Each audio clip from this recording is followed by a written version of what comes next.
Brought to you by Biz Analyst by खाता book. नमस्कार, मैं हूं आलोक जोशी और आप देख रहे हैं बिज अड्डा। और बिज अड्डा में आज फिर एनएससी का घोटाला, और एनएससी का घोटाला गहरे से गहरा होता जा रहा है। उसकी परतें खुलती जा रही हैं और ऐसा लग रहा है जैसे कि गंदगी में हाथ डाल दिया तो और हाथ नहीं, पूरा शरीर गंदा होता जा रहा है। मैं जब से ये किस्सा खुला है तब से सोच रहा हूँ कुछ लोगों को ढूंढूं, उनसे बात करूँ और एक पूरी चर्चा करके एक शो कर लूँ। लेकिन पहले जो लोग राजी हैं, जो सामने हैं, वो एक आध लोग हैं। जिसने ये किस्सा खोला, जिस पत्रकार ने, उससे मैंने सबसे पहले बात की और उसने मुझसे कहा कि देख लीजिए, बाज़ार में कोई बात नहीं करेगा क्योंकि बाज़ार में लोग बात नहीं कर रहे हैं। फिर मैंने कोशिश की, ढूंढा, कुछ हिम्मत वाले लोग हैं, ऐसा नहीं है कि बात करने वाले लोग मिलते नहीं हैं, लेकिन जो मिले उन्होंने कहा थोड़ा रुक के देख लेते हैं, अभी इसमें बहुत कुछ खुलना बाकी है। और एकदम वही हो रहा है। अब बातें नई नहीं आ रही हैं, पुराने किस्से खुल रहे हैं, तो पता चल रहा है कि एक के अंदर एक गंदगी की परतें घुसी हुई हैं। तो तीन तो ऐसी फर्म्स हैं जो सीधे सीधे इस किस्से में उलझी हुई हैं और उन तीन फर्म्स की बहुत बुरी हालत, उनके खिलाफ सेबी के ऑर्डर आ चुके हैं। लेकिन सेबी का ऑर्डर आने के बाद क्या हुआ, ये तीन कंपनियां हैं जिनका नाम मैं आपको बता देता हूं। इन्फोटेक फाइनेंशियल्स प्राइवेट लिमिटेड, ओमनेसिस और ओपीजी सिक्योरिटीज़। इसमें जो ओपीजी सिक्योरिटीज़ है, इसके खिलाफ 2019 में सेबी का एक ऑर्डर आया। इन सब की जांच हुई है, ये जान लीजिए, इन सब के खिलाफ जांच हुई है। ये सब को लोकेशन स्कैम की हिस्सेदार हैं। को लोकेशन स्कैम क्या था? को लोकेशन स्कैम ये था कि सेबी के कुछ अधिकारी, माफ़ कीजिएगा, नेशनल स्टॉक एक्सचेंज के कुछ अधिकारियों ने कुछ ब्रोकरेजेस को या कुछ कंपनियों को ये अख्तियार दे दिया था कि आप अपना सर्वर हमारे कैंपस में लगा दें, यानी जहां मेरा सर्वर लगा हुआ है वहीं आपका सर्वर बगल में लग जाएगा और यहां से आप ऑपरेट कर सकेंगे। इस सर्वर को आप अपने ऑफिस के सर्वर से जोड़ेंगे। इससे होता क्या है, ये बहुत बहुत बारीक फ़र्क है। हमारे आपके जैसे लोगों के लिए फ़र्क शायद हमें महसूस भी नहीं होगा, लेकिन ये सैकड़ों करोड़, हज़ारों करोड़ का धंधा करने वाले लोगों के लिए फ़र्क है। उनको कुछ जानकारी, कुछ डेटा, एनएससी के ट्रेड का डेटा उनके पास कुछ माइक्रो मिली सेकेंड्स पहले पहुंच जाता है, यानी सेकंड से भी कम में हो सकता है। कुछ सेकंड पहले भी हो सकता है, कुछ माइक्रो सेकंड पहले भी हो सकता है। बाकी बाजार को जानकारी जाने से कुछ सेकंड पहले आपको हासिल हो रही है या कुछ माइक्रो सेकंड पहले हासिल हो रही है और आप उसके आधार पर ट्रेड कर सकते हैं। अब आप कहेंगे इतनी जल्दी कोई पढ़ेगा और ट्रेड कैसे करेगा? तो वो सिर्फ एल्गो ट्रेडिंग में इस्तेमाल हो रही है। एल्गो ट्रेडिंग यानी एल्गोरिथमिक ट्रेडिंग, जो मशीन ट्रेडिंग कहलाती है। कंप्यूटर ने वो डेटा पढ़ा और उसके आधार पर उसने ट्रेड का ऑर्डर डाल दिया। इसमें इंसान का कोई काम नहीं है।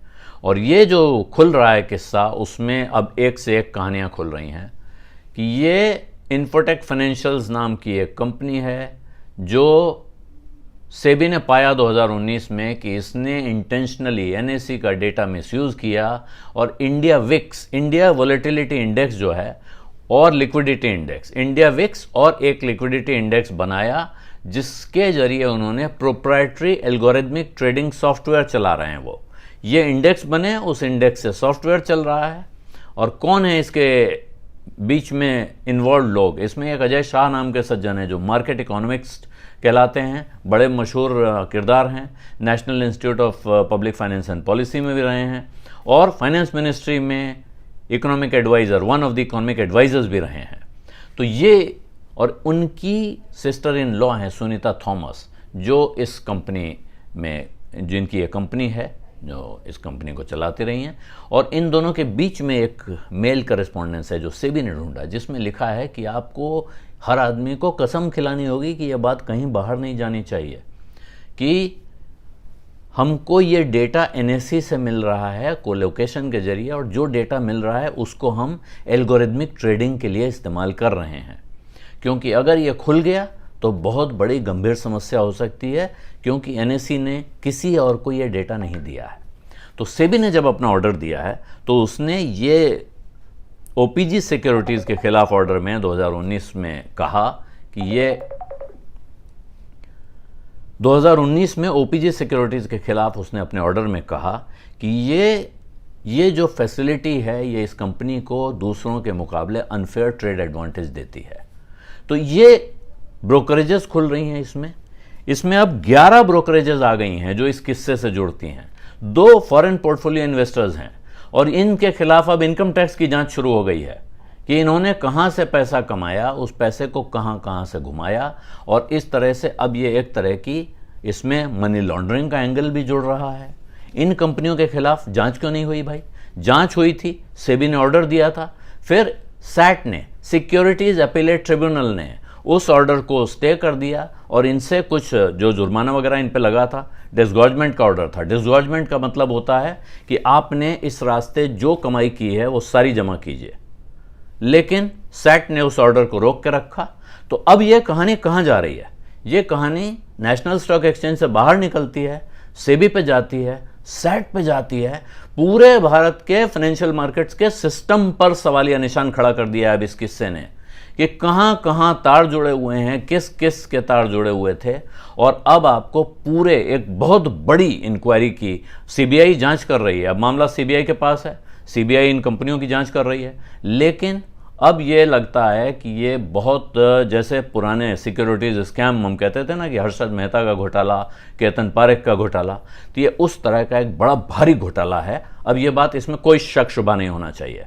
और घोटाला इसलिए और गंभीर है क्योंकि ये वो नेशनल स्टॉक एक्सचेंज है जिसको भारत में शेयर ट्रेडिंग को रिवोल्यूशनाइज करने के लिए क्रेडिट दिया जाता है, और इसमें सेबी भी शामिल है क्योंकि इससे पहले एनएसडीएल का घोटाला हुआ। एनएसडीएल के जो हेड थे वो बाद में सेबी के चेयरमैन बन गए, उस दौरान में उस मसले पे ऑर्डर आया। तो ये पूरा फाइनेंशियल सिस्टम एक तरह से बड़े गंभीर सवालों के घेरे में आ गया है। अभी इस किस्से पे बारीक जांच की ज़रूरत है और आगे हम इस पर और पढ़ाई लिखाई करके और जानकारी जुटा के, हो सका तो विद्वानों को लेकर फिर आपके पास आएंगे। तब तक के लिए इजाज़त चाहिए। बिज़ अड्डा में आज इतना ही।